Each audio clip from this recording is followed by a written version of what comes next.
My humble salutations to my beloved Bhagwan, respected elders and my dear students. Happy welcome to Fourier transformation.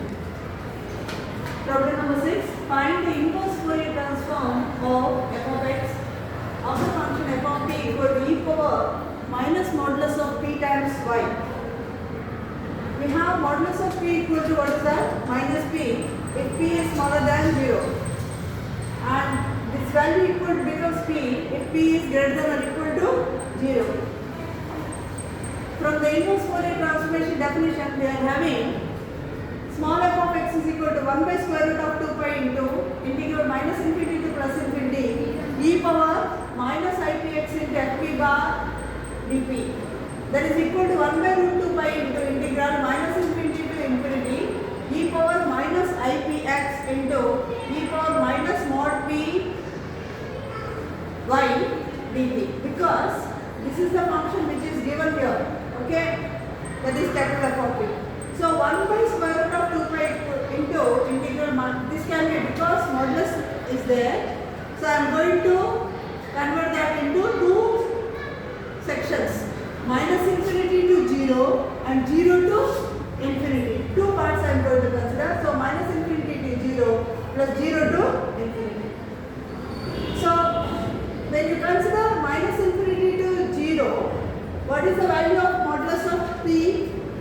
P is negative. So modulus of p will be minus p. Minus of minus plus p. So this becomes e power py dt. And here, because p is positive, mod p becomes p only. Minus sign is there. So minus py dt. So 1 by root 2 pi. Because the bases are equal, we are going to add the powers. E power, p is common in both the terms. P I am taking outside. Y minus ix into dp. This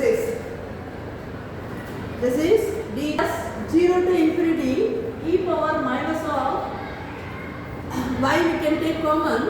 This is with respect to p we are integrating. Minus of, when we consider y plus ix times p dp.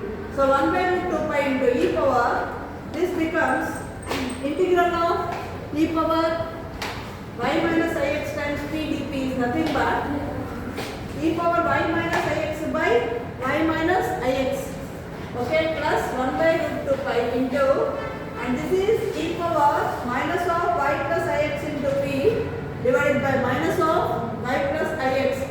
Limits vary from 0 to infinity. So what is going to happen? 1 by square root of 2 pi into, when you apply the limits, this is the limit from minus infinity to 0. So anything power 0, upper limit. Anything power 0 means 1. When you apply the lower limit, e to the power of minus infinity, that becomes 0. That is why we get 1 by y minus ix minus 0 plus 1 by root 2 pi into, and here when you apply infinity, upper limit, e power minus infinity, that becomes what? Again 0. And when you apply lower limit as p equal to 0, that becomes what? Plus. Minus of minus, this becomes plus. So 1 by y plus ix. So this is nothing but 1 by square root of 2 pi into 1 by y minus ix plus 1 by y plus ix. Taking LCM, y minus ix into y plus ix. This becomes y plus ix plus y minus ix. Plus ix minus ix gets cancelled. Y plus y, 2y. 2y by square root of 2 pi into y square minus I square x square. But what is I square? I square minus 1. Minus of minus, that becomes plus 1. So this becomes, that is, we can write 2 can be written as root 2 into root 2. So root 2 gets cancelled here. So we are getting 1 by that is root 2 by root 5 y divided by y square plus x square. So final answer is the inverse Laplace transformation. That is inverse Laplace transformation. This is f of x, not capital F of x. This is f of x.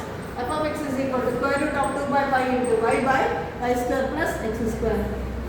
Okay, I hope that is clear.